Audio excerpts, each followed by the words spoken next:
evil heavy metal that your parents hate you listening to? You know those lyrics about hell, demons, and doom? What if I told you it's all real? I know. I was there.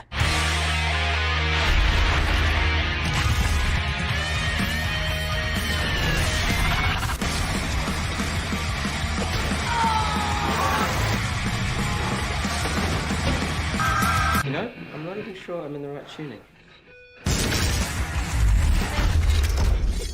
Brother, still. Hello! Welcome to episode 4 of the Snob and the Slob. I am unknown comic writer Chris Hurst, joined as always by my fellow slob, graphic artist, comic book illustrator, and my second favorite thing to ever come out of Birmingham, Max Hedstrom. Hello. And our snobby friend, director of film and stage, Justin Driscoll. Hello. And this week, we have a special guest joining us. Our first time having a special guest. We're joined today by YouTuber Big Buddha is Watching. Buddha, hello. Hello. And hello to everybody that's already in the chat. And looking forward to some fun tonight. We're going to talk about Deathgasm coming up in a few minutes. But first, we're going to take care of a few announcements and some housekeeping in the beginning. First of all, we only really had 2 participants in boob stakes last week. The winning time hack for the first shot of nudity in Deathgasm was 4 minutes and 30 seconds. And our winner, I believe, is Von Smoot because he said 12 minutes and 10 seconds. The only other person that participated was Katie Curl, who said 46 seconds. Actually, no, sorry. Closest without going over. So, in fact, Katie Curl would be the winner. Yeah. No, I think it's actually the reverse because once her time happened, she can't then win. Isn't that how that works? So it's actually not closest without going over. It's closest without going under in reality. Yeah. So yeah. See, this is why I don't write shit. Yeah. There's only one way to find out. Smoot and Katie must fight. They must fight to the death. And they might get that chance because we have a pretty big announcement here in just a minute. One minor announcement we're going to do is to let you guys know that we are doing a Halloween special. So it's not going to be our normal episode. We're still going to do a normal episode on the 27th of October. And then on, I think, what is it, the 3rd of November or whatever that Wednesday is. We'll still do our normal Wednesday shows.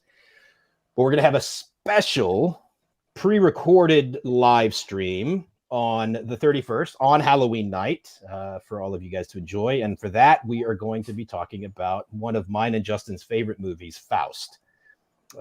This is a really cool movie. It's like a demonic, messed up version of Spawn. As messed up as Spawn is, this is more messed up. Yeah. It's like if Deathgasm took itself seriously, but was couched as a late 90s superhero vehicle.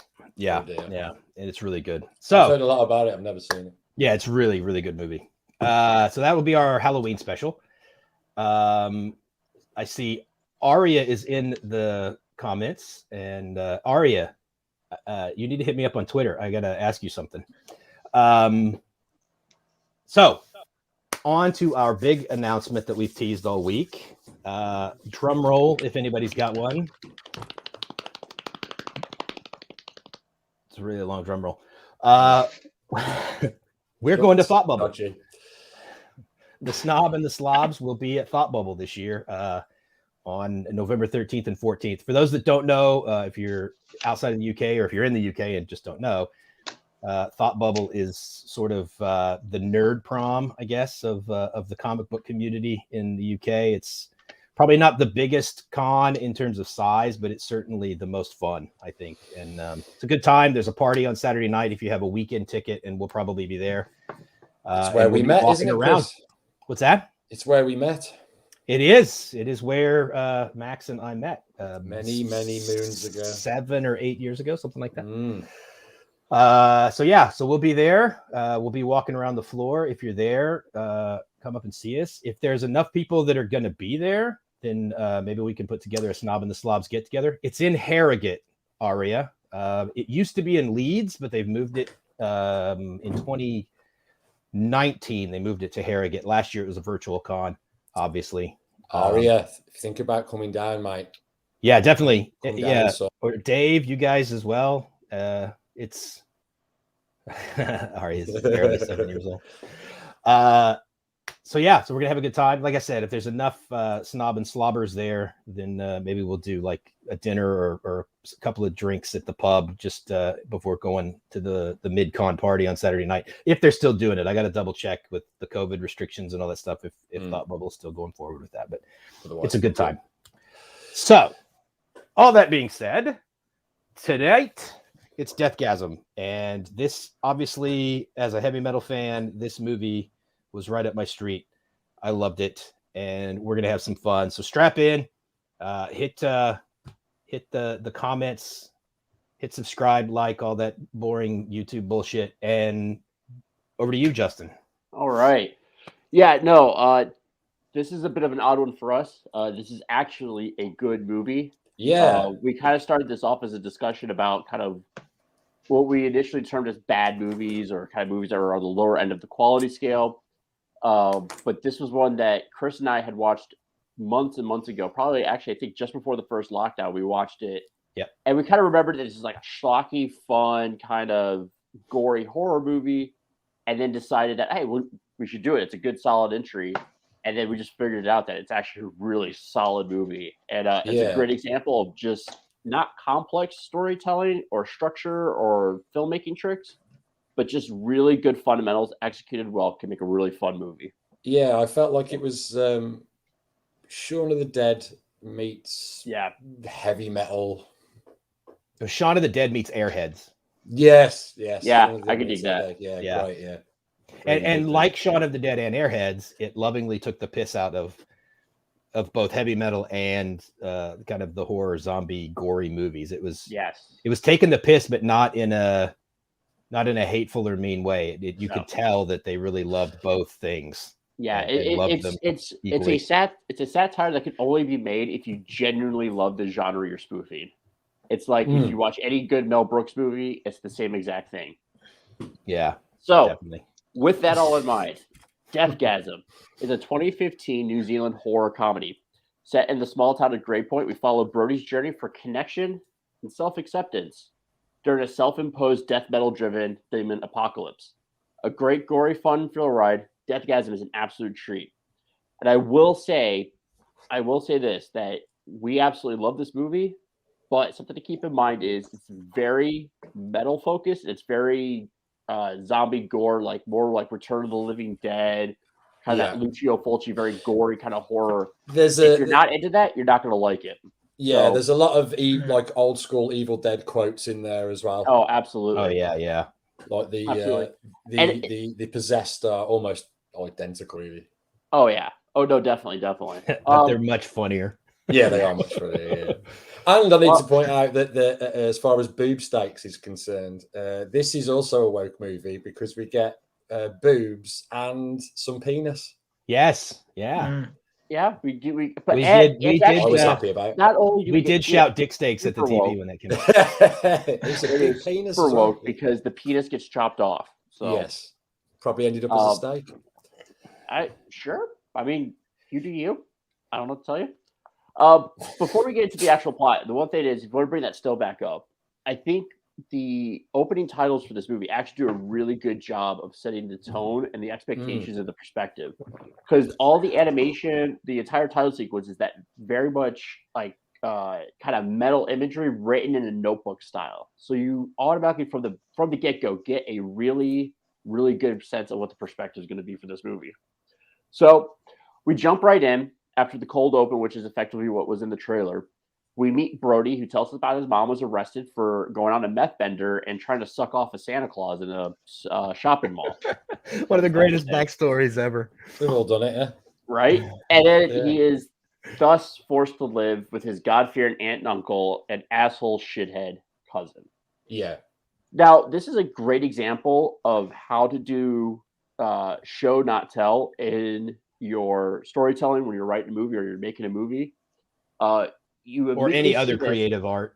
You immediately see this setup, this tableau here, and what's great is without even saying a word, you see that these are supposed to be kind of your average middle class family, and you cut to Brody falling out of a car with death metal posters and a speaker and all this stuff, and then you cut back to the family and you just see the wife's face just slowly start to fall. And without even saying a word, you automatically know that he's the outsider to this group. So immediately we see how he just shuts himself off from everybody. He deliberately tries to kind of alienate his family. And he goes to school the next day. And at that point, we start to meet the kind of main characters. And what's great about this is that it takes a long time to get to the actual plot, but it's setting everything up that's going to pay off later in the movie. Everything that happens in the first probably 15 to 20 minutes is still funny and engaging, but it sets up everything that's going to eventually pay off in the second and third act, and especially in the climax. So first we meet Dion, who he rescues from his idiot cousin shoving dice up his nose. And then Excuse me. It's only a D10. It's only a D10, but whatever. Whatever. That was great because as soon as he does that and he's correct, like Brody comes to help him and then he corrects him about it's a die, it's a D10, but whatever. And I looked at Justin, I'm like, and this is why they were shoving a die up your nose. I must admit as well, when I got to that point in the film, I was like, no wonder Chris likes this because it's like zombies, heavy metal, and D&D. And D&D all in one. Yeah, it's all like right there. checking all my boxes, isn't it? Yeah. Check off. It's Chekhov's dice. It all comes back to play later on. Yeah, it does actually. Yeah, that's true. Like I said, it is. Look, this is a tight 120. Perfect. 1 hour 20 minutes. You're in and out. I love it. Anyways, so while he's talking to Dion, we're introduced to Medina, who plays the girl next door, the object of everybody's affection. And then he tells him, "Hey, do you want to go do something real crazy?" He's like, "Oh yeah." And they go play D&D at lunch because that's metal as fuck. Hey, listen, in the 80s in America, the two things that would get your soul condemned to hell faster than anything were listening to heavy metal and playing D&D. Yeah, I've seen all that old news footage. Yeah, that's and crazy. Then the third one was reading comic books. Yeah. Wait, Chris, how far? You just got your beats up in England. They hadn't by the 80s. They hadn't quite gotten to the video games or cause violence part yet. So it was all heavy metal, D&D, and comic books. Yeah, just in England, you just got called a big fucking nerd if you're. You did that as well. Yeah. That's or like Americans took it a stage further and said it was going to invoke Satan. Right. Yeah. If you were a metalhead in high school or in middle school or whatever, like I was, you didn't really get called a nerd. Everybody assumed you were a pothead or a stoner, because you wore heavy metal T-shirts. I had hair that was down to down to the middle of my back. So did Jim when I met him. He had really long. Yeah, but I was a pothead and a stoner. I wasn't. And then we took the plunge and went bald together. Yeah. Signed a death pact and shaved your head. Yeah. So they go play D&D, and that's where we meet Giles, who's the last kind of puzzle piece of the main group. This is before we meet the last most important part. And while they're playing D&D, we start to understand why Brody hates his life so much. Roll that beautiful clip. Oh, wrong one. There we go.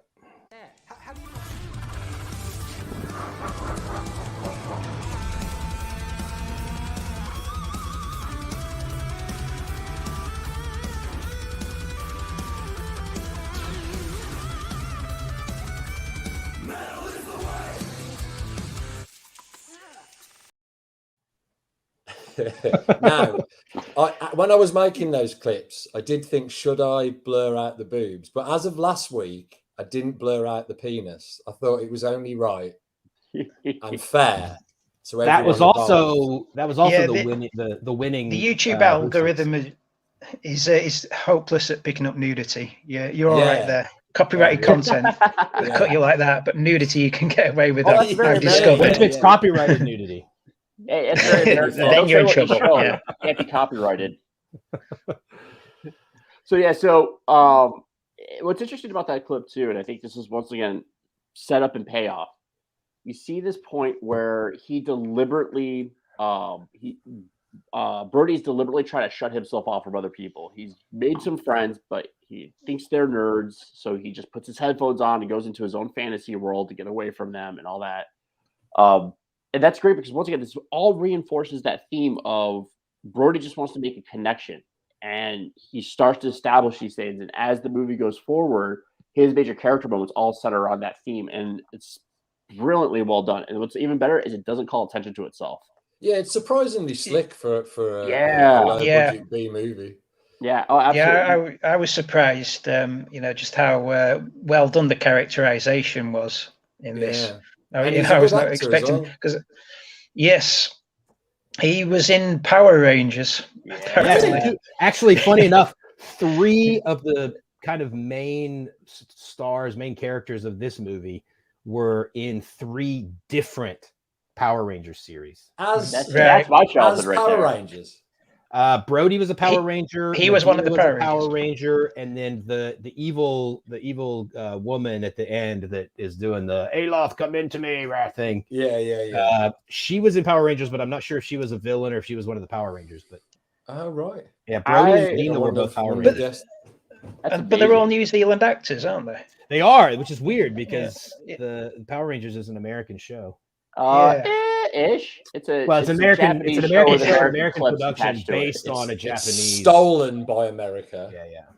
But I think they were only doing that whole superimposing the Japanese thing for the first couple of seasons, and then it was the there's been like 20 seasons of it now. Yeah, well, no, there's been like 20 different iterations. The first iteration of the Power Rangers was all the fighting and the Zords and the monsters were all Japanese show. Right. All the stuff Sentai Warriors or something like that was all American. Yeah. Because that's all mine. Wasn't Bryan Cranston in it as well? He's in the remake movie as Zorg. Yeah, he was. I think he might have been in the original series. So we've got off onto Power Rangers here. But I should just point out it's a show I have never seen. I have seen like a 2. Like I was just past the age of I have never watched a Power Ranger. I haven't watched that. I never watched Pokemon either. That was my thing when I was in school. Power Rangers was it. I was growing up at the right time. Yeah, you would. When the original series came out, I dragged my parents to go see the movie in theaters. Had all the toys, all that. Yeah, I think we're just a little too old. I was playing heavy metal, so yeah. Oh, like that's a great flex. Speaking of which, at this point we break from the D&D game. And Brody talks about the one thing in town that saves him is Alien Records. And Alien Records is a metal shop where he goes and first sets up the Haxon Sword connection with the rare 666 or the record that was only 666 copies were made. And you also meet Abigail for the first time, who's the psychic that reads palms in the store. And once there, he meets a fellow metalhead, Zach. And Zach with 2 Ks. He's the coolest man in the world. Coolest son of a bitch in the world. Yeah. So Zach is a fellow metalhead, and they immediately hit it off over the love of death metal. And they take a blood oath and become the Brotherhood of Steel. But the interesting thing about Zach is that he got expelled from the school. For what was it, Chris, if you want to show that clip? Stand by. Oh, yes.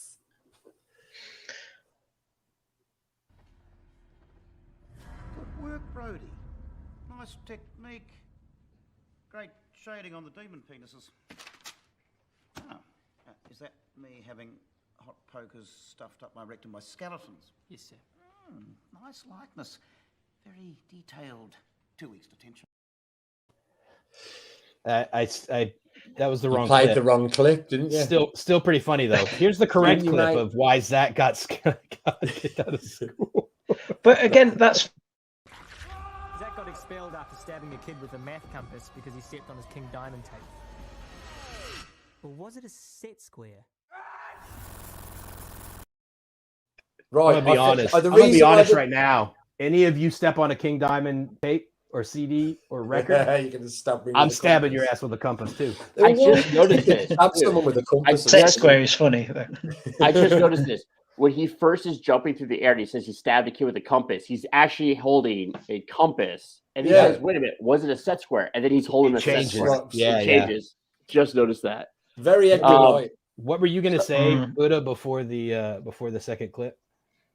Oh, well, just referring back to the clip you mistakenly played, that's a funny clip, but even in there's foreshadowing in the film.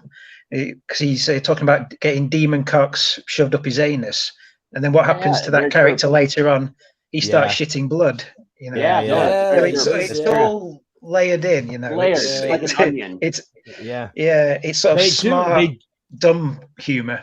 Yeah, they do an amazing job with the writing in this movie of doing that kind of really clever kind of like foreshadowing. And I can't remember the one you were talking about before we came on air. Chekhov's gun. There was it wasn't Chekhov's gun. It was before we came on air. Justin had mentioned one of the foreshadowing things that they did. Oh yeah, so actually it's great because it's the power metal fantasies. Yes. Yeah. So it's one of those things that either foreshadowing. I kind of took it as the power of metal.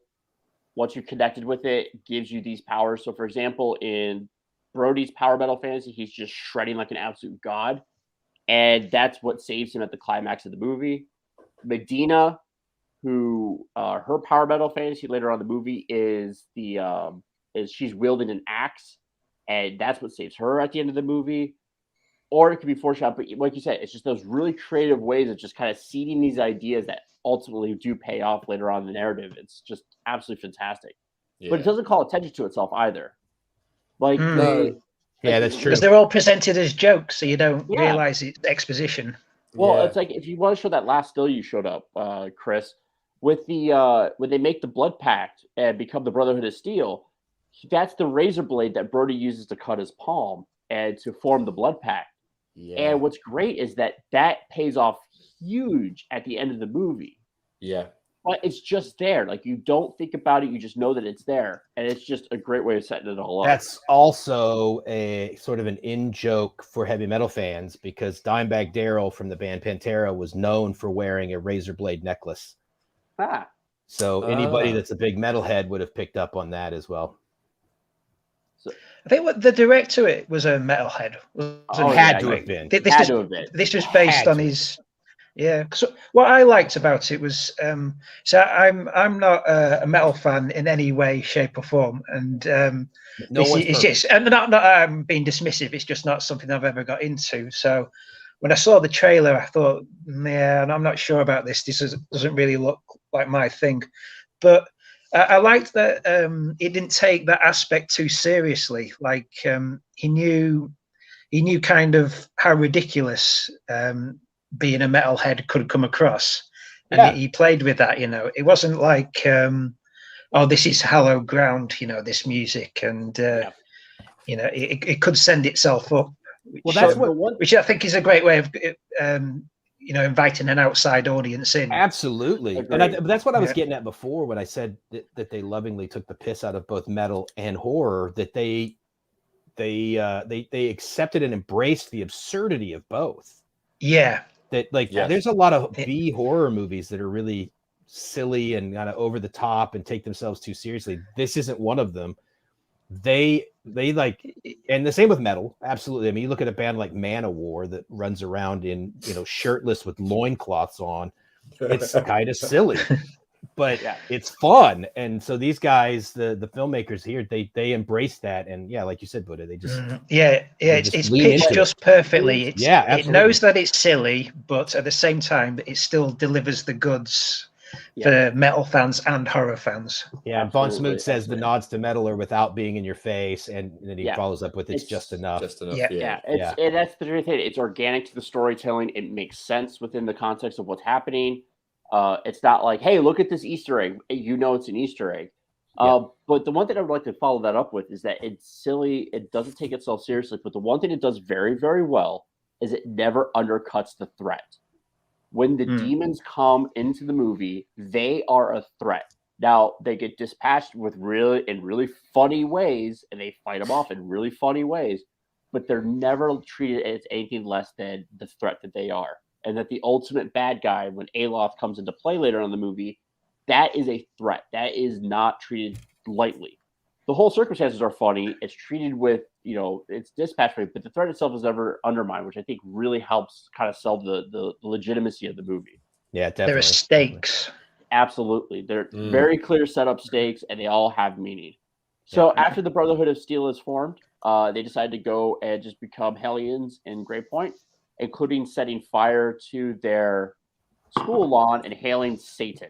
Hail Satan! Or Satin. Satan. Hail Satin.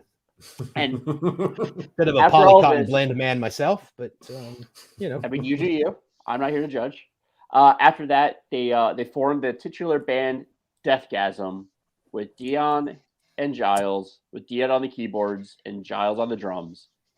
And there we end the intro, and we finally get into the first act. So, oh, hang on, lads. Walker. Ah, yeah. Gorka. Man, you sandbagging son of a bitch. It's in the chat. Oh no. Guess who said it? Fucking Katie. God damn it. Oh, Jesus. All right, so. You guys could get very pissed the more the more watches you get. Yeah, no kidding. What's this It's getting? the side Gorka we have to drink. Mhm. So the last thing that we set up here is that's set up in the rehearsal, and this once again, this is where we start getting into the story proper, is Brody's inability to perform under pressure. So he can play guitar, he's a guitarist, you see him practicing throughout the intro, all the setup, but when it comes down to the fact that he shreds, he can't do it well. He can't perform under pressure, which is one of those things that has to pay off once again at the end of the movie. They set it up very early on. And actually, Von Smith's got a great quote from the movie: "The Deathgasm, all in capitals because lowercase is for pussies." Yeah, and that was even brilliant. better on the subtitles, Deathgasm is capitalized. Oh, that's awesome. You really got to say all quotes in a Kiwi accent, though. I think to really sell it. I'm not going to try that. We will lose the very few viewers that we have. It is all spelled in capitals. Is the quote there? Yes. Lowercase So is for pussies. after the first rehearsal, like I said, we start, and this is the great thing. Once the plot gets going, it's off to the races. We get to the inciting incident of the story very quickly. We move through all the story points. Dave, you bitch. We move through all the story points quick. We get it moves at a clip. So we kick it off with Zach and Brody heading to an abandoned house outside of town. And Brody doesn't know what's happening. Zach gets into a balaclava and they decide to break into this house, which this is going to be our first official blue curtain moment. But I have to wonder whether or not this was actually a subtle joke about Dutch angles. So if anybody who doesn't know, Dutch angles is when in the story a camera is slightly tilted. It became very famous in the 1957 movie The Third Man. And it's the idea is it shows the kind of discombobulated nature or the discombobulated viewpoint of the character. It became very hack in the mid 2000s to early 2010s. Everyone seemed to do it. 90s were very bad for it too. But here you see the house, which is on a level ground and is shown level except for this point. It's actually tilted while the camera is level itself. So I take that as just a very subtle joke about Dutch angles and like how they're about to enter this very skewed reality, this very skewed world. And I said that it was just a fucked up house. Yeah, Snob. It's just an angle. Like I grew up in places where houses look like this. So Well, that explains a lot. So what's inside? It's called subsidence. Well, it's not my house. My house was on wheels. So once inside the house, Zach reveals to him that Ricky Daggers, a legendary metal artist, lives there after disappearing from the scene years ago.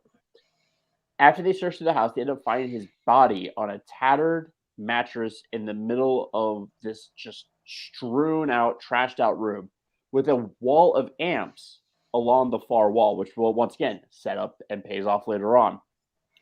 So Zach decides that he's going to steal the record that the body is holding, which wakes him up. Ricky Daggers threatens them and confronts them, but after he realizes that they have found him, which means somebody else will find him, he tells them to take the record and run. And here's once again, brilliant storytelling. So he asks them, how did they find him? And Zach holds up a flyer, says, you're on the latest death stream. And the flyer is clearly shown and tells him that, hey, this is how, or yeah, latest death scream, that's how I found you. When the villain first shows up in this scene in his truck, he's shown in the window, and then there's a shot through his window, and you see the exact same flyer for Death Scream in his passenger seat, which shows him that's how they found him. And it's just that, once again, doesn't even have to say a word. You just kind of instinctively understand that both parties were able to find Ricky Daggers, and now Ricky Daggers know that his time is up. And so he gives them the record, tells them to run with it, and they break out and they run for the hills. The Man in Black then breaks into the house, gets out of the vehicle, breaks into the house. Literally Man in Black. He's dressed exactly like Will Smith. Yeah, and literally Tommy Lee Man in Black. Jones. Literally just black suit, white shirt, black tie. And when he figures out that Ricky doesn't have the record and Ricky tells him to go fuck himself, he kills him by slitting his throat with a straight razor. Zach and Brody make it back to Brody's garage, and Zach opens up the record and papers fall out of the sleeve. And he gets pissed because which is a brilliant, subtle joke, it's a Rick Astley record. He literally got Rick rolled. Astley. Like, fucking brilliant. I love it. Yeah. Brody discovers what's what we'll know as the Black Hymn and sees the Latin on top. He doesn't really know what it means, but they agreed to learn it as a Deathgasm song because he said it'd be fucking metal as hell. Now, this is my favorite scene in the movie because this is when we meet Aeon, the supposed main villain. Vaden, the Man in Black who killed Ricky Daggers, returns to his boss Aeon and tells him that he is unable to find the pages. Aeon responds by saying, "That's not good enough. You need to learn from your failures." And just roll that clip, Chris, because... Oh, come on. That's a custom-made Satori rug, idiots. You put a tarp down first. Do it again. Again! Do it again!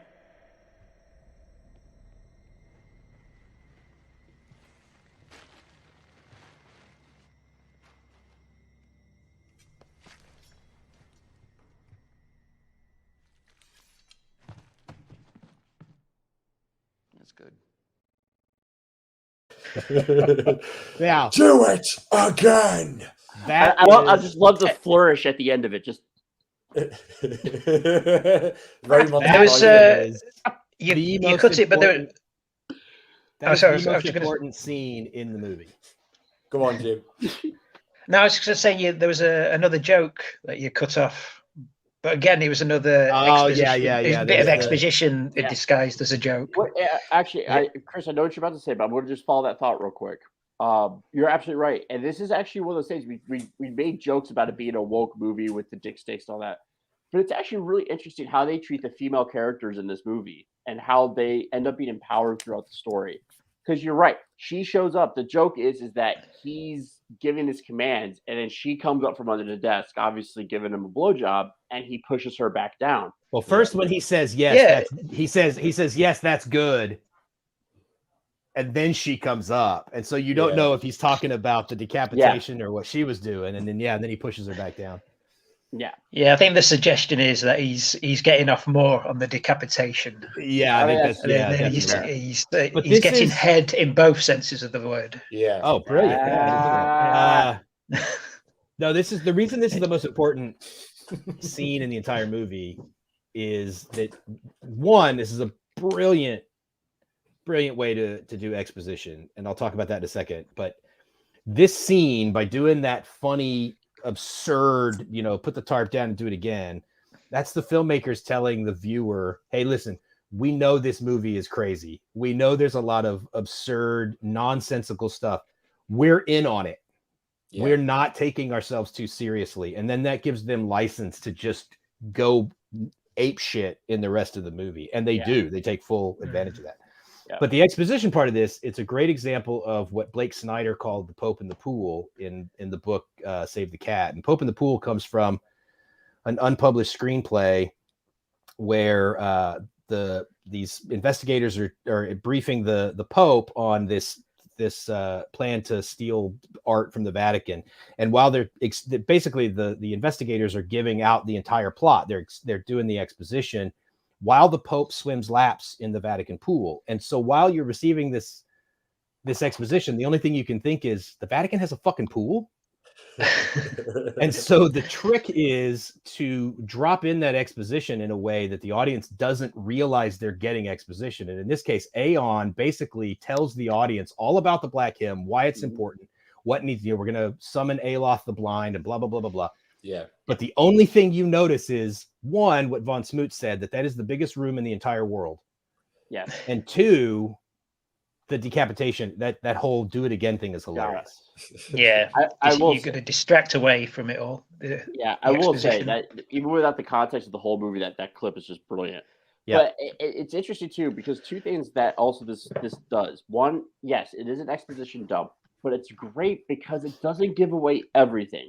All we know is that the Black Hymn, the papers that Brody found, is important for summoning a demon. That's it. That's all we know. We don't know what's going to happen. We're not told it's going to create a demon army that's going to ravage all of the world. It's just, hey, this is important. And secondly, it's hilarious. But Aeon is still a threat. He is still a villain. The fact that he could terrify his underlings so much that they go through that ridiculous thing again is important, and that is a great way of establishing that he's still a villain, but once again, still taking the piss out of how ridiculous this whole situation is. Yeah. So after that, we cut back to Deathgasm, and they decide to do the most awesome metal thing ever, which is to film a music video out in the woods, and they're all in corpse paint, except for Giles, who's painted as Paul Stanley, aka Peter Criss, aka Whiskers, the cat from Kiss. So afterwards, they head to the shop, and Brody then bumps into Medina, where they get ice cream together. And this is where you start to see, once again, that character development happening. It's very subtle, doesn't call attention to it, but now he's starting to make connections. He connects with the band, he makes friends, he connects with Medina. But what's interesting is that him and Medina actually bond over what metal is really about, which is about, finding something that's giving you a voice and how fucked up the world is and how challenging the world can be. They connect over that, while the friendships that he's making with Zach, Giles, and Dion are a bit more superficial, more surface level, which is interesting about how the actual ultimate way that the film fully plays out. So during their impromptu ice cream date, which is this great juxtaposition, you have Medina, who's just prim and proper, upper class white girl, and Brody in full corpse paint makeup. It's a hilarious juxtaposition. They're licking ice cream. And they're licking ice his cream. Lipstick comes off. This is what I was talking about the metal not taking itself too seriously. I think this was the scene in particular that I thought, it's not rammed down your throat that you should like this music. There's like little subtle things when she's reading the names of the album covers. One's called Anal Cunt. It's an actual band. Every album. Is it an actual band? Every album that she looked at is an actual band. One of them was Anal Cunt, and the other one was Cattle Decapitation, and I can't remember what the third one that she looked at was. But, those are all actual bands. It's capturing it in the cold light of day, isn't it? In front of everybody else. And the scene before this was similar with them doing the video out in the woods. I mean, there's an old joke that the Finnish National Park Service spends most of their time rescuing black metal bands from their album cover shoots, where they get lost in the woods. And so they're kind of taking the piss out of this kind of metal trope of black metal bands being out in the woods, and so it's pretty funny. That's great. No, it's So during this ice cream date, Medina gives back the drawing from earlier in the movie that was stolen by the teacher or taken by the teacher, and she asks him to design a tattoo, which is hilarious because she's like, "Oh, can I get one here on her boob or up here on her upper hip?" And Bird's just like, "Yeah, that'd be great." And then Bernie also tells her why he loves metal music and gives her some CDs, as was referenced earlier in the discussion, to try out. We have an important question. I'll Doris. Go on. Von Smoot wants to know what the fuck is mathcore. That's all you, Chris. I can explain this. 99% of the time when there's a heavy metal genre that has core in it, it's because there's an influence from hardcore punk. And so it's something mixed with hardcore punk. So like so metalcore is hardcore punk with heavy metal riffs, right? The guitar style is heavy metal, but the breakdowns and the rhythmic part is from hardcore punk. Chris, I think you should have been the snob this week. Probably. Mathcore is sort of a progressive version of metalcore where they do a lot of time signature changes, and you basically have to and Justin will understand this as a musician. They will do things where like one measure will be in 4/4, and then the next measure will be in 16/32, and then the next measure will be in 7/8. But then it all resolves itself to 4/4. But you have to do math to figure out that at the end of 8 measures, they're back to 4/4. And so it's called mathcore for that reason. Yeah, that's cool. Yeah. listen to the Dillinger Escape. Listen to the Dillinger Escape Plan. They're probably the best mathcore band ever. I'm not a big mathcore fan. You know what? I'm going to disagree with LeVar Burton, and I'm just going to take your word for it. So nerds. Nerds. Yeah, pretty much. They are as nerdy as metal guys can already be. Mathcore guys are like calculus nerds. That's cool. But Dillinger Escape Plan is a really good band. So. Okay, I sure, rock on. So after this, Deathgasm tries out Black Hymn for the first time, and this is as we're getting towards the tail end of the first act.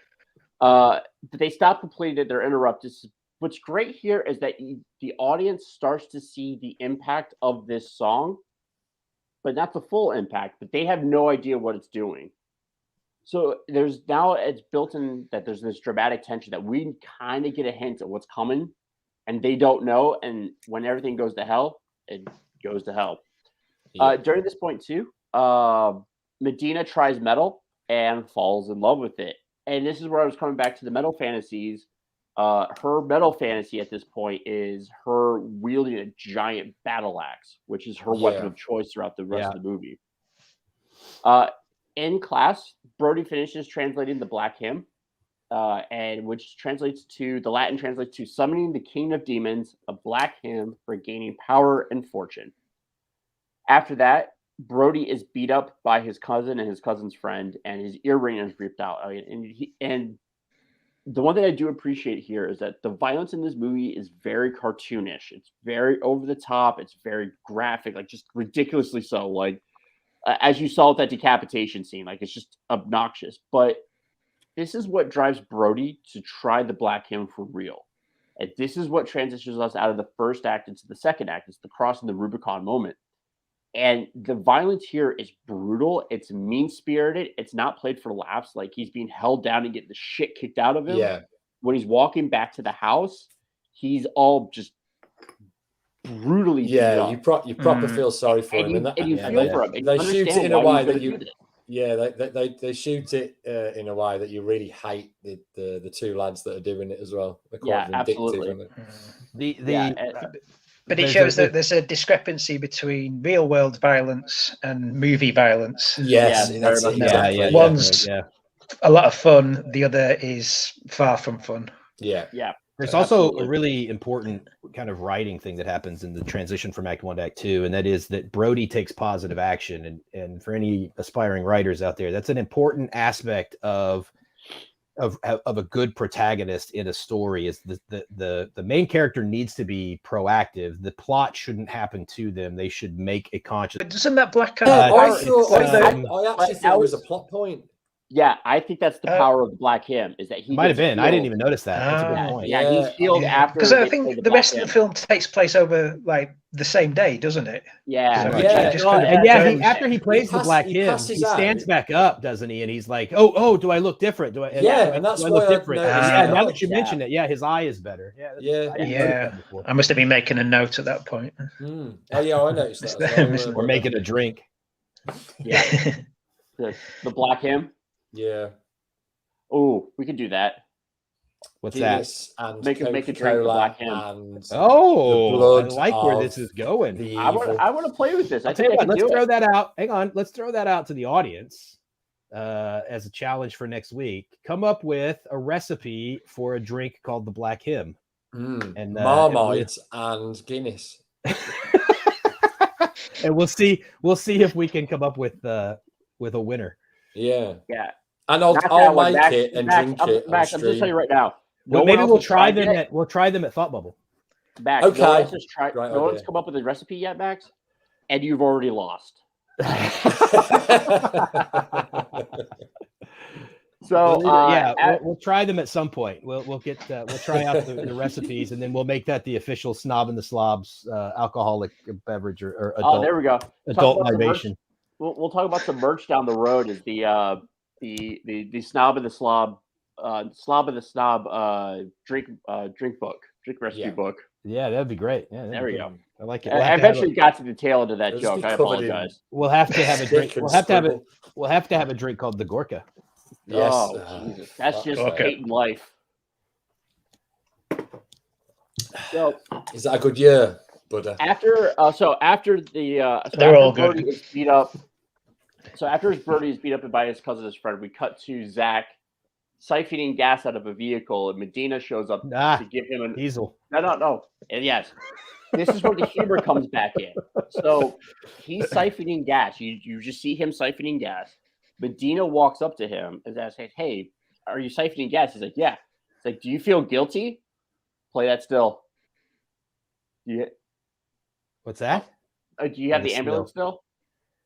Do I have I don't have an ambulance still. No, it's fine. So she asks, "Don't you feel guilty?" He looks around and he says, as he's about to reply, he cuts back and he's siphoning gas out of an ambulance.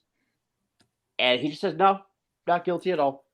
So Medina hands him a note for Brody. Says, "Hey, I haven't been able to nope. We reserve the right. We reserve the right to choose finalists that we will drink. Okay, it's gotta be. There has to be rules. Then, of course, there has to be fucking rules. It has to be actually like edible. No, there doesn't have to be rules.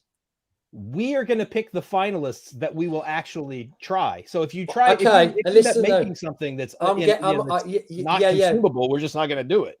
But my worry is none of the people that make a suggestion are going to make consumable ones. That might be true. So maybe we have to make our own. Okay, so we're gonna implement the "don't be a dick" rules, man. May I just say I'm so glad you haven't invited me on next week. This is all on Turner. Yeah.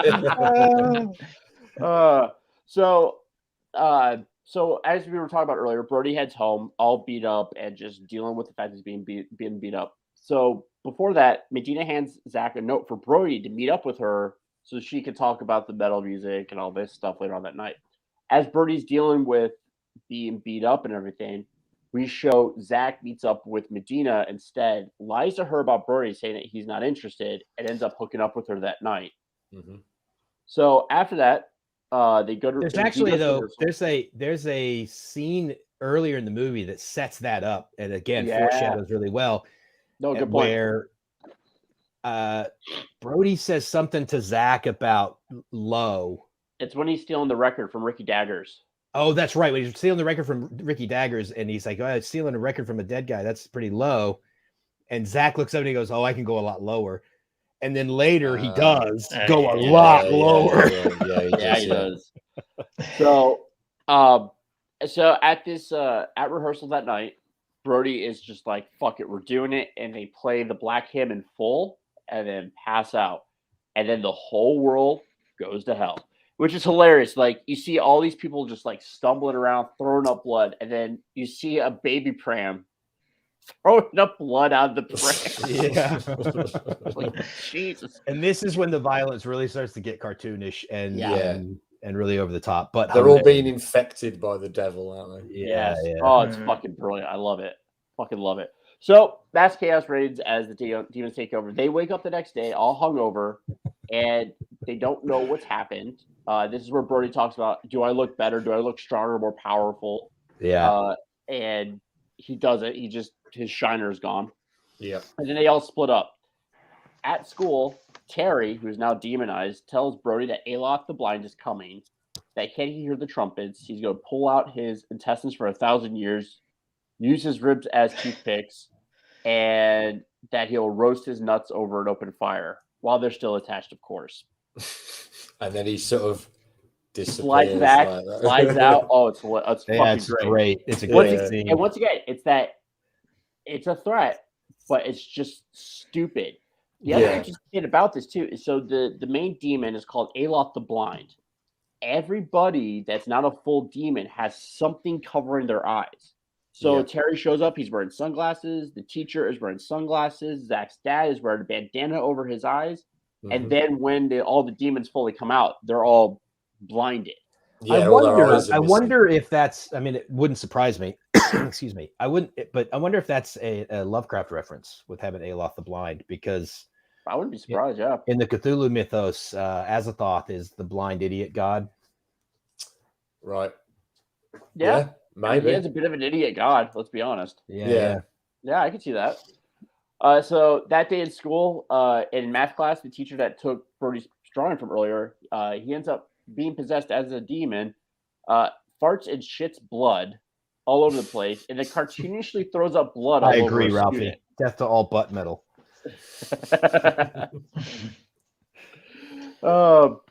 So after that craziness goes down, everyone gets the hell out of Dodge. Brody and Zach end up going over what happened that day. He's talking about how he's just throwing up blood from all his orifices. And what's great is that this happens, it stops, and then it happens again. Yeah.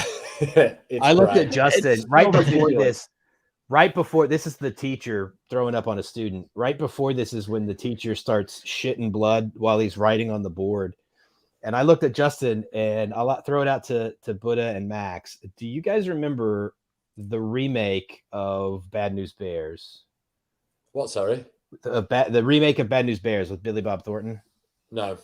Oh, okay. I know of it. I haven't seen it. Okay. Does anybody in the chat quickly know what the band name was, the punk band in Bad News Bears? And there's a joke here, so just roll with me. The band was called Blood Farts. And as soon as I saw the dude doing a literal I was like, blood blood farts. That's what they're talking about. That's what they're talking about.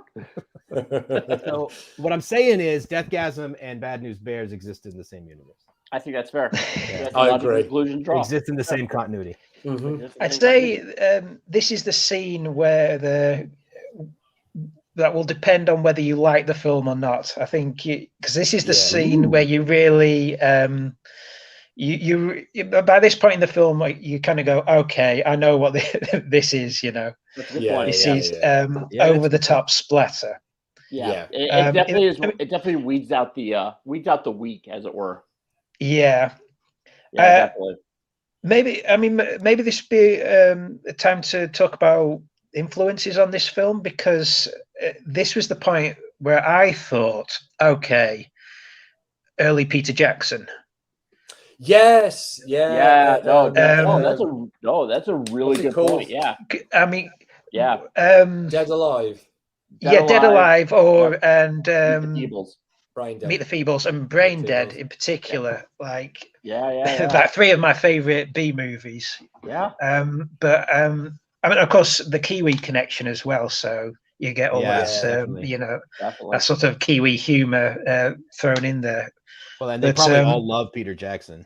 Yeah. Because everybody, don't forget that the man that was responsible for making that super high class, super expensive version of Lord of the Rings that won 13 Oscars for Return of the King started off by making splatter movies in New Zealand. So he's the king. This is where he's side of the budget for films. Isn't he? He's the king. I absolutely think you're right, and especially and actually drawn on that Big Buddha. I think drawn on that later is the improvised weapons plays a huge role in it later on. It's definitely something from Brain Dead. I think definitely. And Heist as well. Yeah. It can you can see his DNA all the way through this. I think. The humor, the OTT approach to the violence and the gore. It's all there. Definitely. No, that's a good call. I can definitely agree with that. And and the more obvious ones, of course, are like Sam Raimi and. Oh sure, yeah. But no, I do think I mean, the Peter Jackson connection is probably pretty strong. Like you said, you got to think for these guys as Kiwi filmmakers, Peter Jackson's got to be a huge influence on the independent movie scene. Very much that simple style or that similar style of gore and humor that kind of draws on the same influences.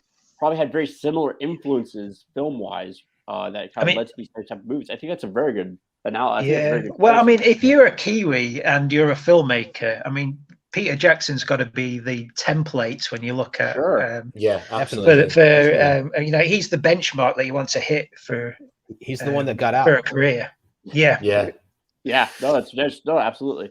I mean, there's something to be said for that. True. So they're going over what happened in Zach's garage, and all of a sudden they start hearing a thump, thump, thump.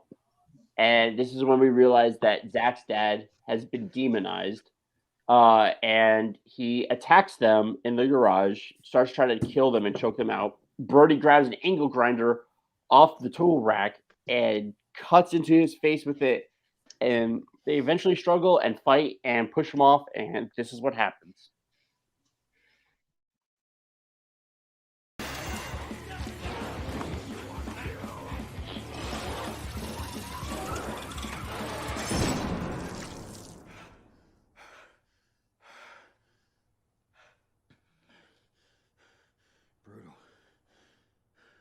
Should we check his pulse? He has a fucking engine for a head. An engine for a head. That's a scene from Braindead. Engine for a head. Yes, yeah, it is. It could be a scene from Braindead. It's the most extreme form of violence followed by a joke. Yeah. It's all One thing I will say I do appreciate about this is that Zach actually mourns the death of his dad. Like, he actually does respond to his dad's death, and I think that's a really interesting character because it'd been very easy to kind of write him off as just a as just kind of like this nihilistic asshole, but it's a great kind of character moment for him. So they leave there and they head to Alien Records to find out what's happened because they realize that Abigail's a psychic and she might know. But they get there too late as Abigail is mortally wounded and is fucking pissed off at them for playing the Black Hymn. But she realizes that they still have the music. And just as she's about to give them the key to defeating everything, she's killed by her husband, who is now a demon. And once again, this is that perfect thing of this is great exposition where we push the plot along, but we don't give away the whole thing. Yeah. We only know they only need to know what they need to know to get to the next step. Always slow burn. Always slow burn. At this point, the cultists show up to the town, and they're told the other half of the exposition, which creates dramatic tension because now we know what the villains need to stop Brody. So, in the conversation with Abigail, they set the time, they set the stakes, and they set the clock. So it has to be done by 3:00. It's midnight. And then when the cult shows up, they're told that Brody has the pages and that he needs to be stopped from playing it in reverse that would reverse the rise of Aloth. So now we've set the stage for the rest of the second act and into the climax. At this point, and this is one of those things I was talking about with the really great kind of empowerment of the female characters in a really organic, natural way, is that you have Aeon and his cult members standing at 5 abreast with Shauna, as we find out later, standing off to his left. And he said, yes, I will stop Brody, but I want to be the one that Aloth chooses as his vessel, all that. And Shanna kills him at that point to take over the role as the leader of the cult. But it's because the demon, the Terry demon, says that that Aloth will join the blackest. So she tries to prove that she's got the blackest heart. Yeah. Yep. And that she's the most evil, the most evil. Yeah. She's the most evil person left next in the town for the demon to live in. It's a pretty ballsy power move. Yeah. I appreciate it. It's great. Yeah. And once again, it's handled well. And it sets up the villain for the rest of the movie, and it makes sense for the character. Like, it's great. So at this point, Giles and Dion show up, to Brody's house to meet up with him, but he's not there yet. But this is where Chekhov's dice comes to play off, where they try to get away. Dion's wearing Hulk gloves, and Giles has a paintball gun, and the paintball gun obviously doesn't work, but he loads up the paintball gun with dice and shoots the demon. Still doesn't do anything, right? But it's funny. There's a few scenes in this film that I feel like were exactly like Shaun of the Dead, and this scene is comparable to the one in their back garden, throwing the records when they're throwing the records. Exactly. Yeah, definitely. And just as the demon is advancing on them, this is brilliant. Go for it.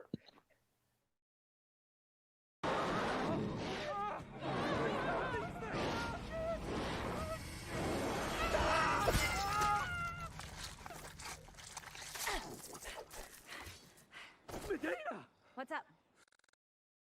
Yeah. It's cool. Yeah. Character arc, really cool. Character progression. And this is why power fantasies are about the power of metal, because, like I said, her power fantasy, she has an axe. Yep. And I take that as, the power of metal is giving her the power to use the axe. That's a good point, because it's after she kind of starts listening to the metal that and Brody she's done her, the heavy metal. She dons the leather jacket, and then she kind of becomes you're absolutely her costume matches. Yeah, no, absolutely. Yeah. So Dion hangs a note on the door to tell him, hey, we're going to meet up at the school, which is, I love this line. Dion's like, yeah, my dad's awarded, or he was awarded until he became a dean, and he had to skid off my mom. And then Giles turns around and says, hey, Preston. Giles turns around and is like, bro, that happened hours ago. Just get the fuck over. Yeah, like it's nothing. Yeah, it's fucking great. I agree, Preston. This is a fantastic movie. It's awesome, man. It's fucking so good. Awesome. So after Alien Records, Zach drives out of town. He's like, look, I'm fucking done with this. I'm just gonna watch the world burn. And once again, as Chris is talking about taking positive action, Brody stands up to Zach. Like, Zach's been that kind of idol figure that Brody's held as, like, this is what I want to be. This is who I want to be. I just don't want to give a fuck about anybody. I just want to be me. But he stands up to Zach. He's like, no, we have to go back. Like, we have to go back. So they go back to the house. I'm sorry, I'm trying not to give this away because this is fucking brilliant. Well, they go back to the house. And as Brody is inspecting the body out front, Zach takes the note that Dion hung on the door, takes it off the front door to hide it from Brody. So they go inside and they're like, oh, I'm not sure if anything's, I'm sure it's clear everyone's gone. What's really cool is that there's a very subtle indication that everything's not right. Because as we said earlier, the aunt and uncle are super religious. Yeah. And the cross on the back wall is hung upside down. Or balls deep in Jesus or whatever Brody said. This is my favorite scene in the film. Oh, God. I was going to say, it's mine too. Yeah, it's a great scene. Especially the ending of it. Uncle, they fight him off and they get into the... They get into the bedroom church and they find a box of church stuff. And they start pulling out sex toys. Yeah. We massive sex toys audience, as well. There's like if we haven't sold you on this movie yet. Yes, we have a clip. This is the sort of film it is. Play that clip. This clip will sell you. Oh, we got a clip. Yeah. Play the clip. Yeah.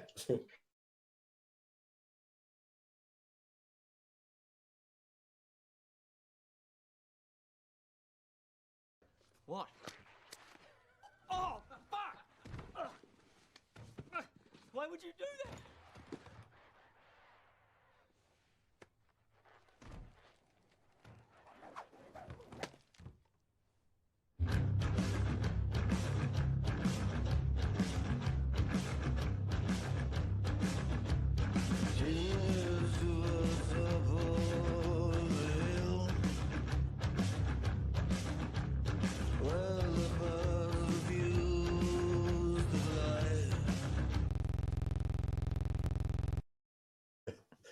I changed my mind. This is the scene where where you make up your mind whether this is the movie for you. I don't know. I think you were right the first time, because if you stayed with this, I'll be right back, guys. Sorry. Yeah, if you stayed with this movie after the power puking scene and the blood fart, there's no way you're not going to love this scene. Like, it's not going to turn into The Sound of Music after that scene. Yeah, I think this is definitely the part where I decided that I loved the film. Yeah, this is where you go from I think this is an okay movie to this movie is amazing. This is excellent movie. I will say on when I viewed it last night, at first I was like, seriously, the Jesus freaks have dildos. Okay, are we doing this? Of course they do. And of course they do. But then, the fight scene starts. They're clubbing the demons with the dildos. It was about the fourth kill with the dildo. That's where I kind of went, okay, they're committed to this joke. I've got to respect that. Yeah, this film's genius. They hit the dudes loads with the dildo. They're not just after he picks up another dildo. Stabs that one's face with it. Yeah, it starts going like this. And then he kills the ant by taking 2 dildos and shoving them in her ear. Yeah, so there must be a whole arsenal of dildos. Jesus stuff box. They've got fucking loads of them. Yeah. And that kill, the way that they kill the ant is just, first of all, it's so absolutely beautifully gory, and it's just a perfect coup de grace with the 2 freaking. Oh, I love it. Yeah, and then to your it's point, the perfect cap to the best scene in the film. Yeah, to your your point, fantastic. Buddha, it's another kind of great subtle thing they do in this scene is, of course, the super religious people have a box full of dildos, because it's the people who are the most vocal and like moral high and mighty that have the most kind of skeletons in the closet. Yeah, I was just worried at first that I thought it seemed like a bit of a cliche that the Jesus freaks would have sex toys, and would be used it to such great effect. It's all in the execution. If it had done badly, you'd think you'd see it in something like Scary Movie. Well, but that's exactly. It's the difference between trope and cliche. Cliche is something that's used poorly or just used to cover up bad storytelling. You're right. It's a trope. It's something that happens. It's that idea of those super vocal people being the most perverted, but it plays so well at that point in the movie. Yeah. It's fucking brilliant. It does have 2 ends. And they do a cool little thing here as well. They do the tonal switch very, very quickly to just after this fight. They switch to the main lad's reaction. And his reaction is like how you would actually be after going through something like that. Well, and then his cousin walks in. And then his cousin walks in. We actually have a clip of this and they switch it right back. This is, he reacts like Max said, he reacts almost like in a traumatic way, like, oh my God, I just killed my family. Yeah. And then his cousin walks in, who's the cousin who's been kicking the shit out of him. Yeah. And here we go.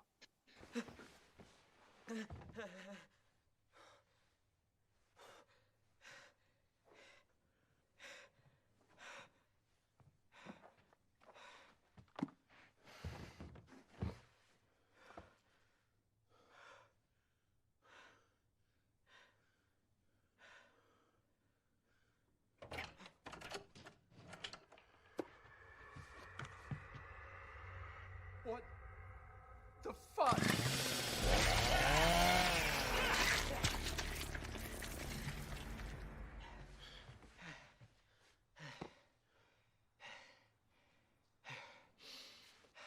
Pretty sure he wasn't possessed. What? Oh, no. Of course he was. Because when he came in, he said something about Satan. You didn't hear him say that?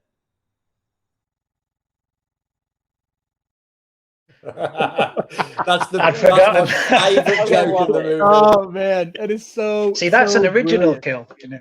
Yes. Yeah. I hadn't seen that before. Now, not to make this too dark, but now we're rooting for a murderer. Yes, yeah, we are. He took his chance to fucking murder somebody. If it's good enough for Hitchcock and Psycho, it's good enough for Yeah. enough for Deathgasm. Up to this point, we're rooting for the down and out loser who's gonna be the hero and save us all from demon possession. Now we're rooting for a just straight up murderer. And technically, he's worse than Zach because he's killed someone. Yeah, He's killed a person. Yeah. I mean, but he's a dick, so that's fine. yeah. Zach cheated. But no, it's actually what's interesting about that too is that typically in these type of movies, you have this conflict between siblings, cousins, family members in general.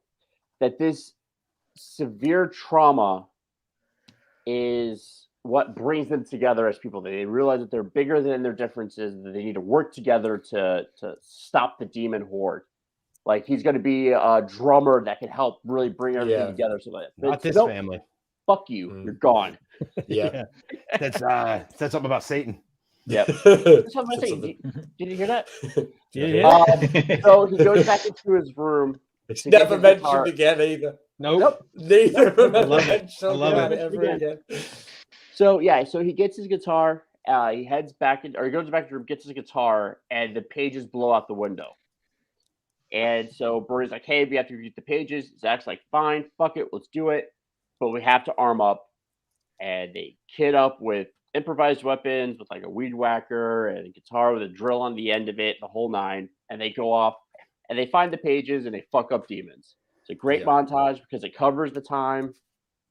Because great use of montage here because yes, it's convenient that they go and find all the pages one after the other, but it shows progression of time. But the point isn't that they have to go find the pages. That's not the point of the movie. The point of the movie is that they need to get back to the school. Yeah. Where everybody else is at, where the last page is at. Yeah. So that's the point of that, is to get everyone back together so that they can head into the. And because it's a montage and because it's executed so well, you kind of overlook the convenient factor. And I've said that in conversations with you and with Justin and with Max, that if you execute your story well, the audience doesn't notice the plot holes. And that's one of the things that this one does, is that because it's executed so well, you don't even think about the fact that, isn't that convenient, you know? Yeah, it moves quite fast as well. Yeah. You don't have much time to consider them. Yeah. So they all get into the school, and this is kind of the second act low point of the movie. This is where Brody figures out that Zach lied to him about the note for the school, and then lied about Medina and hooked up with her. And then they fight, and Zach pulls a Han Solo and gets the fuck out of Dodge. Yeah. And then he actually says, "Death to all false metal." Death to all false metal is his line in the school. Which is another sort of heavy metal, like metalhead inside kind of joke thing. What is it? It's just that like some of the Norwegian guys, especially Scandinavians generally, but especially the Norwegian black metal, which I'm wearing a Norwegian black metal shirt tonight, but in the 90s, man, they took themselves like super serious. And that was one of their things, was that they wanted, death to all false metal. And they took it to the extremes of like setting fire to churches and, murdering a few people. And like and one of these days we're going to do the movie Lords of Chaos, which is all about the Norwegian it's a true story about the Norwegian black metal scene in the early 90s. And you'll see this stuff was completely off the rails, but death to all false metal was kind of one of their rallying cries. Shit. Yeah. I'll look forward to that. But what I find interesting here too is kind of going back to the last comment about like how well they treat their female characters in this movie. Is Brody gets upset because Zach lied to him, and he asks Medina, "Hey, did you guys hook up?" And she effectively says yes, that they hooked up. But what's great about that is that typically in these type of scenes, they'll ask, "Oh, did you hook up?" "Oh, no, we didn't do that. We didn't hook up. We didn't hook up." Like this idea that, "Oh, you're still worthy of desire because you didn't hook up with my friend." But she did hook up with him, and he still wants her. So like I like this idea that's kind of turning that trope of the the Madonna horror complex and all that, kind of turning that trope on its head and not really allowing that to impact his feelings towards her. He's more angry at Zach for being an asshole, not at her for being a slut, quote unquote. Yeah. So back when they played the Black Ham, they noted that all their amps were fried. So they decide to head back to Ricky Dagger's house to use the amps because once again, Chekhov's amps set up and pay off. Yeah. But once they're there, they get taken hostage by Shauna and the cult. So they're all tied up and they're chucked in the room. And this is where we're heading barely into the third act. And the cult starts chanting for Aloth and let loose Ricky Daggers as a demon who crawls out of his kind of makeshift coffin to attack the group. But as he's about to attack the group, Zach once again pulls a Han Solo, shows up, and saves all of them by killing Ricky Daggers with a hammer. And one of my favorite lines here is, it's like, so you left us, decided to come back, but then you stopped to apply makeup? Yeah. It's not makeup, it's corpse paint. It's corpse paint for going into battle. It's adorable. And I love the line too. It's like, could you pull me off real quick? She's like, what? And he's got two Coach said chainsaws. he's got Two double chainsaws. chainsaws because This is the Evil Dead part. of fucking course, this movie ends in a double chainsaw fight because of course it does. And so they all kit up, they all grab their weapons, and they head out for the final fight. So they break into the room, they interrupt the ceremony, and they all get attacked. And this is one of the best kills ever. Zach kills one of the cultists by fucking him in the ass with a chainsaw. Yeah, we have a clip. It's brilliant. Mm-hmm. Here we go. Do we? Yeah, we have a clip. Do it.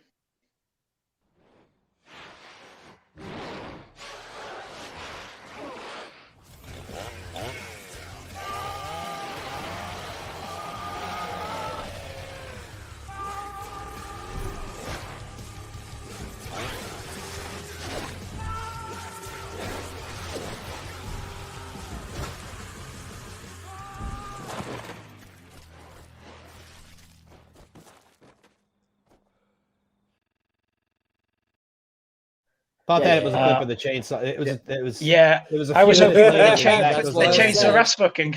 Do we? Yeah. But that's still a cool scene. Oh, yeah. That scene alone makes you just- want to see a comic of that character.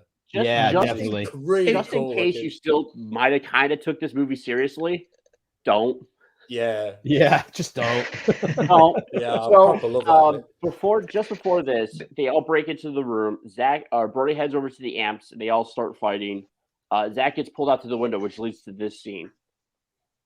Brutal fucking kill. Dion is killed by getting trapped by a demon and getting his head and spine ripped out, a la Predator 2 style. Yeah. And then Giles shooting them with paintballs because there was assault rifles lying around. Why not use a paintball gun? Is killed by having his arms ripped off and then beaten to death by them. He's a drummer. Yep. There you go.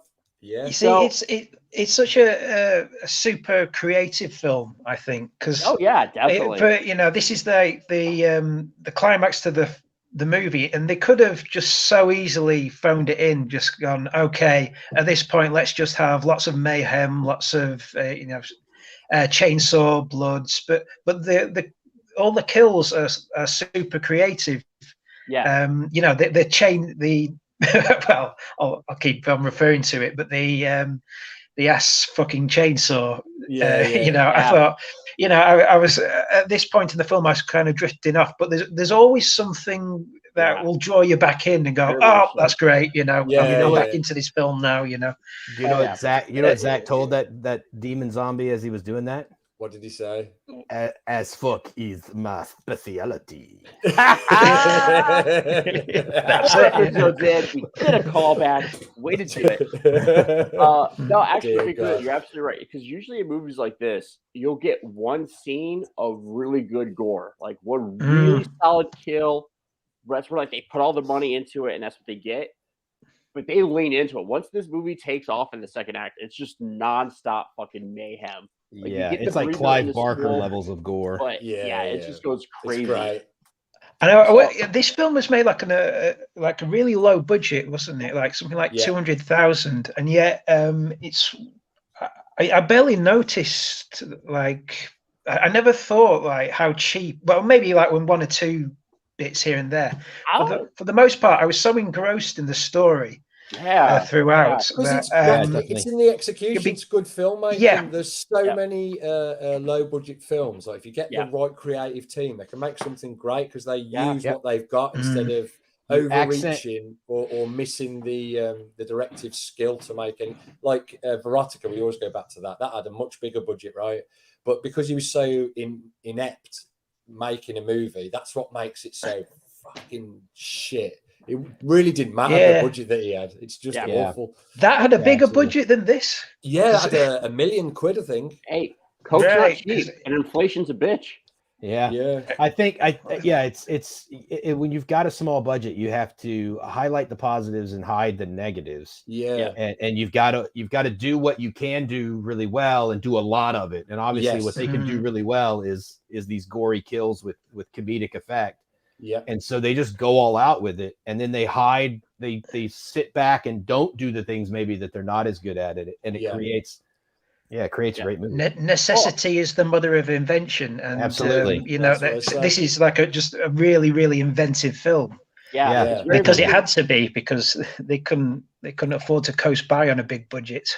And the opposite of that is Rise of Skywalker. Yeah.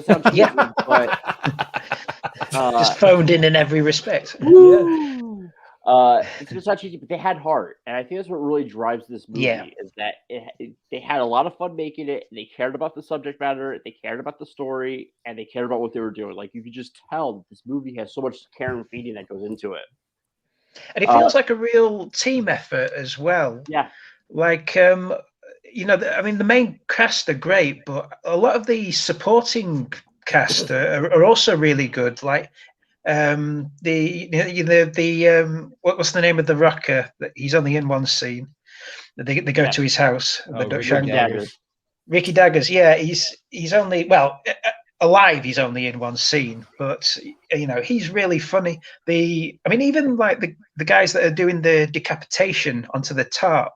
Yeah, it's like they've got one joke to do, but they sell it just pitch perfectly. It's like so everybody seemed to be on board with the correct vibe. It's good energy. You get good vibes, don't you, from some films? And like when we say, like some bad films, they're still good because they're executed badly, but you can still feel that vibe.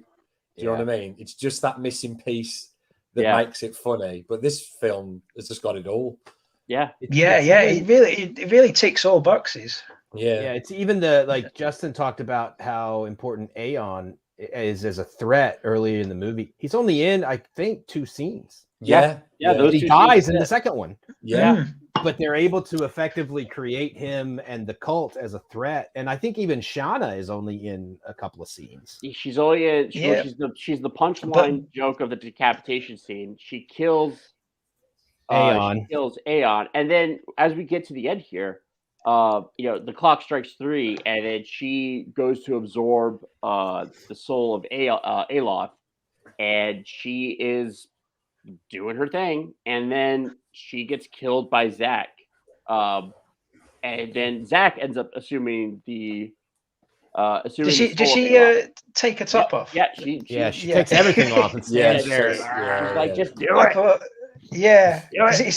it's very metal. Not gratuitous, it's it's played as like the perfect joke. Like and this character would think that she had to do all this ritual and get naked just to be absorbed by this demon. Yeah, but it's really, really funny.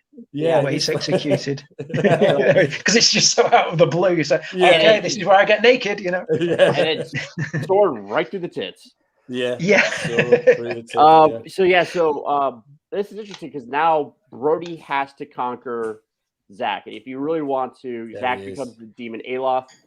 And if you really want to put it into like that kind of symbolism terms, like the path that Brody wanted to go down, what he idolized Zach for, this is the logical end state. So now he has to kind of conquer this idea of,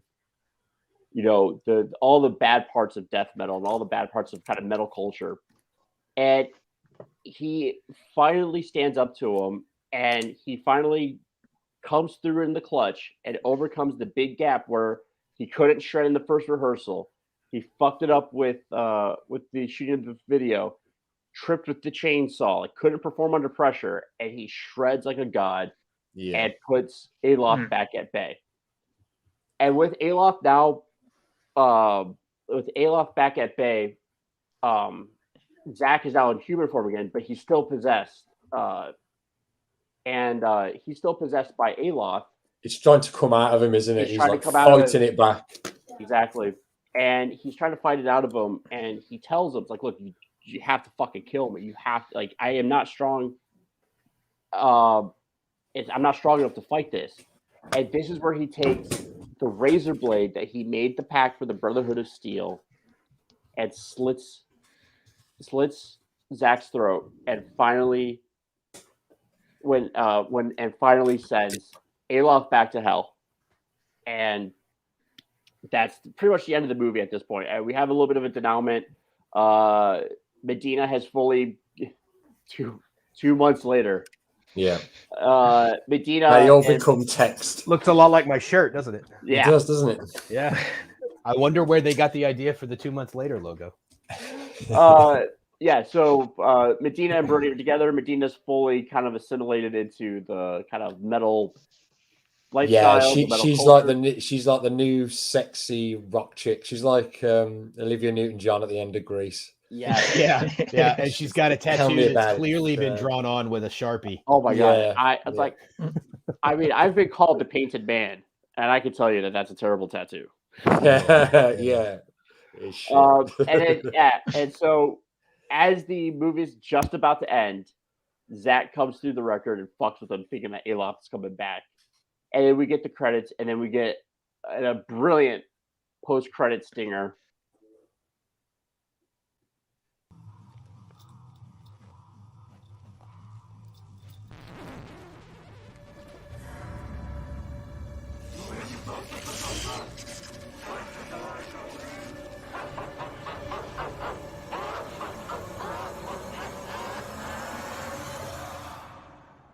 Just kidding, dude. Zach? And that is the other scene that is comparable to Shaun of the Dead. It's the shed scene. Yeah, the shed scene at the end. Still Yeah. And then the post-credit stinger is them talking about what life is like in hell. Yeah. He talks about how Paul McCartney is there. Yeah. Oh, and that, ladies I and didn't gentlemen, stay. is You didn't Deathgasm. stay for the after scene credit. No, I didn't.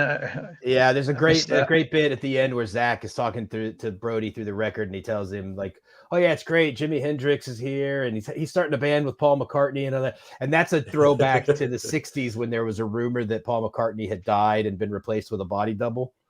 Oh right, yeah. And so it's kind of playing on that conspiracy theory that people have had. See, more liars. Yeah. So it's pretty funny. So yeah, there we go. That was Deathgasm. Great movie. A great movie. Best movie we've done by far. Yeah. To this point. As I kind of said at the beginning. Oh, go ahead. I was just going to say, when the film came out, they did tease a sequel, Deathgasm Part 2, Gormageddon. Oh, really? Nice. So, but this but this was back in 2015. Has anyone seen Guns Akimbo? We should with Harry Potter. Yeah. I haven't seen it, but he gets the guns stuck to his hands. Yeah, is that it? It's we should give a shout out to the director. His name's Jason Lee Howden, and that's his only follow-up film to date. The one thing that he did Guns Akimbo. Yeah, have you seen Guns Akimbo? No. I've seen the trailer. Like I know the premise. He wakes up and he's got guns bolted to his hands, and he's playing. He's been forced to play some sort of games, like a Running Man sort of thing. I mean, I'd be intrigued to see it, but it does. I've heard mixed star reviews. The personality vacuum that is Daniel Radcliffe. Yes, we probably, I see Von Smoot's comment here. We probably should have said last week that we knew there was an end credit sequence and told people to watch, but I don't think either of us, Justin or I, thought of it last week. So apologies. No. So yeah, that was Deathgasm. Just real quick, breaking news. According to Dread Central, February, Deathgasm 2 was supposed to start pre-production, but the New Zealand Film Commission canceled the movie for quote-unquote being too commercial. And so therefore, it doesn't look like they have secured a secondary funding stream for Deathgasm 2. Probably because it was a successful cult underground movie, and it Yeah. made too much money for public funding, which is kind of bullshit. But Yeah. anyway, whatever. So this is the part of the show where we will talk about things that we have to promote. And since we have a special guest, we will let Buddha go first. What would you like to pimp this week? Just my channel. Please check out my channel. Big Buddha is watching. Look for the blue Buddha idents, designed by Max here. His finest work, I'd say. You can also follow me on social media. I'm on Facebook, Twitter, and Instagram, and that's it. Buddha does some great film reviews. He does. He does an amazing series of reviews of all of the Hellraiser films, and he does it in Pinhead makeup. Yeah, full Pinhead makeup. You got to see it. It's really great. And he does a video about getting into the makeup, which features he does him in the bath. Yeah, absolutely. Yes, which is my favorite video. Which was in our promo this week for this week's episode. Yeah, we did. Did you see it? I haven't seen the full video. I saw the promo though. No, Buddha. Did you see the promo video? No. I'll have to. It features you in with your nipples out. Yeah. Oh, good. Well, when you put a video out there, it's like sending your child out into the world. You have you have are no my control. naked child. Yeah, my art is now for the people to reinterpret how they want. So, by all means, footage of me in the bath to promote your work. But yeah, everyone, go subscribe to his channel. He really goes into depth on some movies, man. He knows his shit, and I know definitely. His and shit, his favorite, I know the boy. His favorite horror movie is Hellraiser, so that makes him okay in my book. So yeah, man. Well, you guys are sweethearts for saying that. This week. Sorry, my turn this week, Max. Just my comic as usual. Indiegogo. Go to Indiegogo, search for Rokan. If you like sword and sorcery and fantasy and extreme violence and metal, like we've been talking tonight, then you'll probably think it's the greatest thing you've ever seen. I'm the artist for it, and everything's painted by hand, acrylic. So that makes it extra ace. So yeah, if you could go and have a look, and if you want to buy it, and if you don't, just share it, man. Just get it out there for me, and I will be forever grateful. And I will drink Marmite until no, I'm not gonna do that. No, you're not gonna do that. No. You did get a new backer from the show. Did I? Yeah. Von Smoot told me the other day that he went and backed Rokan. Oh, hearing you talk about it on the show.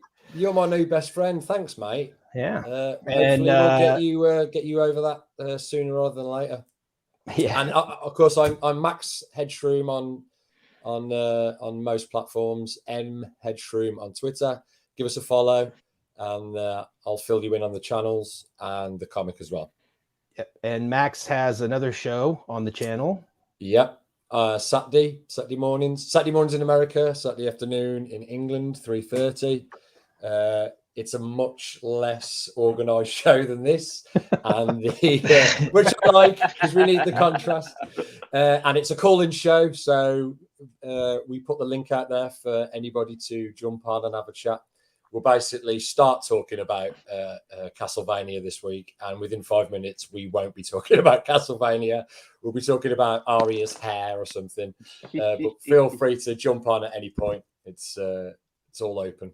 It's a fun show, and I'm interested to see if the Warren Ellis discussion comes up when talking about Castlevania. Yeah, we'll see. That'll be fun. Justin, what have you got? I'm a loser, and pretty much this is my only creative outlet at the moment. However, my wife, even though she's married to me, is not. She has a show coming up on the 29th and 30th of October. It's Fossils. It's a local group that's self-written by the director and members of the society themselves. A little group called Pocket Productions. On Friday night, the 29th of October, it's at 7:45. Saturday, the 30th of October, 2:45, and then that's the matinee. And then Saturday, the 30th, again at 7:45. Next Wednesday, I'll have a clip, or I'll have a URL or a site that you can go to buy tickets. Always appreciate people coming out and supporting. And as I kind of plug at the end of every show, even if you're not local to this area, But if there's amateur theater or amateur art going on in your area, please go out and support them. Especially with COVID-19, really decimated audiences for amateur shows or amateur art, and they live and die on their audiences. So please go support them, and they will always appreciate whatever you can do to support. So local where, Justin? This is taking place at the Peppercorns Academy in St. Nance. You can't say local on a platform that's global. And, expect people to know where you're at. The global village. The global village. Is that it? Yeah, that's it. Thanks, you guys. Okay.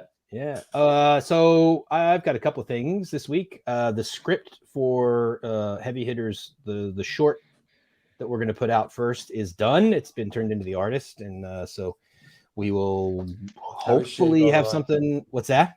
How is she? Yeah, she's doing good. My Canadian girlfriend is doing all right. So hopefully we'll have some artwork to show from that in the coming weeks and months. As far as things to promote that are available now, local in Peterborough, which is near where I live, we have Justin and I have a really good friend, Devin, that is the drummer for a band called Lounge Lizards. They are playing this Saturday at 9 p.m. at the Apple Cart in Cardia Stand Ground, which is kind of a suburb of Peterborough. So I'll be there. Go out and check that out. I'm not sure. Justin, are you going to that one as well? Yeah, definitely. Okay. I mean, I can't sit here and talk about supporting amateur art and then tell my friends fuck it. And then not go. Like, not go. Fuck Devin.